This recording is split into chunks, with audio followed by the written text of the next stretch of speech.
Well, anyway, I'm very, very pleased to get this invitation, and immediately I should apologize because in 20 minutes I should run back to the other house here next door. We shall have the votes in the European Parliament.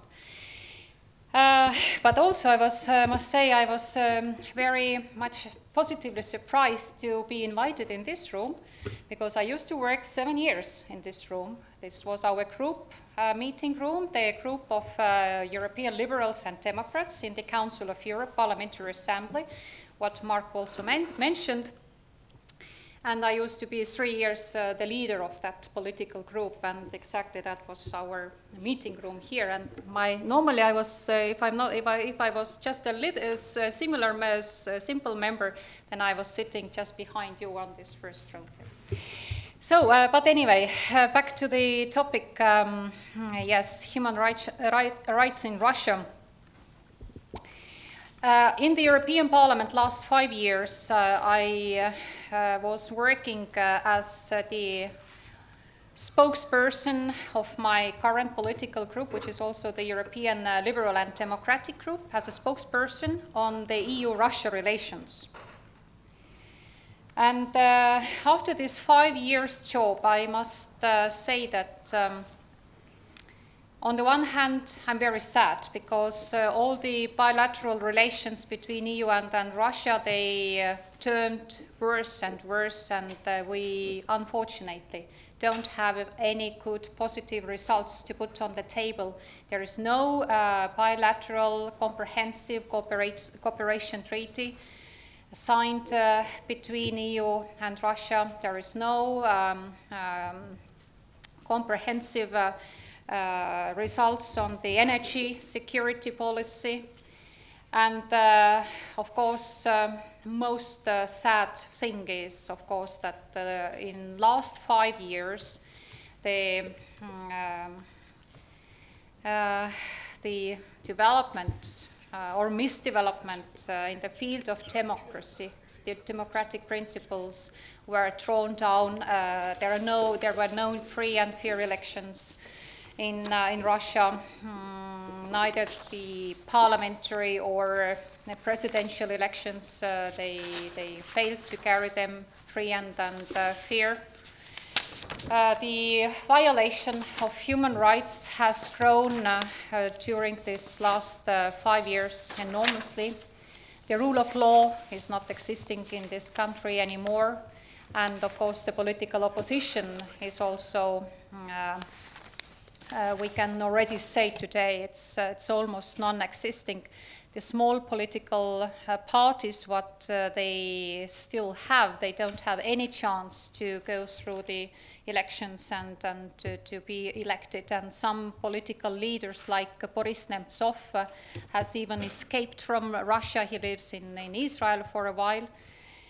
Because of the threat to be arrested and jailed. And of course, those of you who have been following the developments in the field of human rights in the Russian Federation over the last year, you know very well that this country does not have a perspective to get back to the right direction. Because not only of Mr. Putin, but because of the regime, what Putin has, the friends has created and established. And even if that person called Putin leaves, there will be exactly the same similar person continuing, I'm pretty sure. And what should we do then? What should the democratic world, how we should react, and what can be done? It's not only about European Union, it's about United States of America, it's about Japan and all other democratic world. What is happening now? Just before our eyes, and not by days, but by hours in Ukraine. I heard that you already talked about it a lot today. This is scaring, and at the same time, Europe at least is quite helpless to react, because we don't have tools enough to react, or I must say that there is not enough political courage and political will to react. There are economic interests. There are big German, French, Dutch interests in the Russian Federation. And until Putin is not in Berlin, nothing will happen, I'm sure. I'm coming from Estonia, and I can say this is not only about Ukraine anymore. It's not about Moldova. It's not about Georgia. We had in Tallinn, in the capital of Estonia, last weekend, another pro-Kremlin demonstration organized in Tallinn by Russian-speaking people who live in Estonia. And they were demonstrating and supporting the separatists and terrorists in eastern Ukraine and Crimea. They were demanding a referendum to be carried in Estonia, to split Estonia, because we have also in the eastern, northeastern part of Estonia, which is bordering with Russian Federation. In that territory, we have majority of Russian-speaking people, and exactly these demonstrators were demanding a referendum to be carried in that territory, also to join Russian Federation. The next gathering will take place on the 20th of April, quite soon, next week. So you see, this is not just a sort of coincidence what happened in Crimea, what is taking place in eastern Ukraine.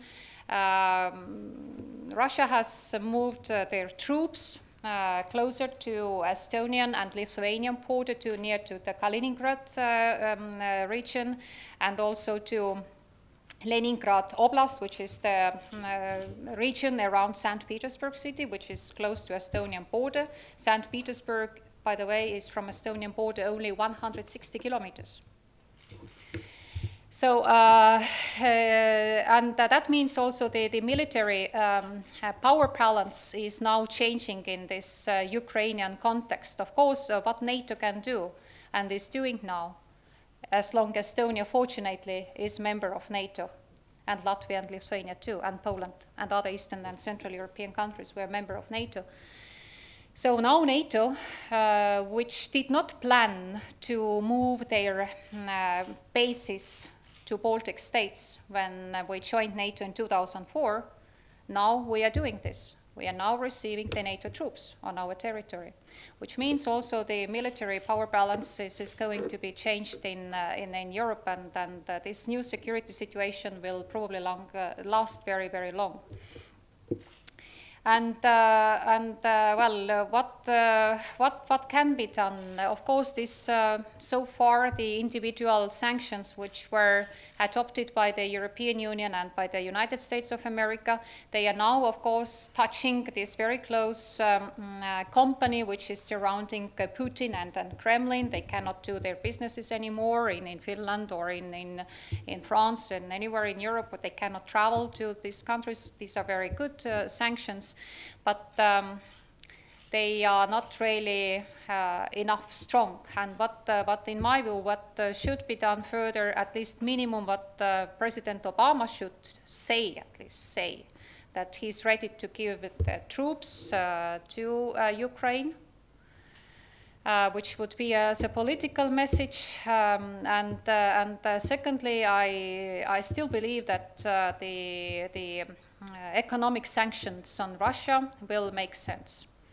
And why I say so, and this is my last point before I take some questions, that the economic situation in Russia is actually at the same time when they are now showing they are like a strong military power, their economic situation is very weak.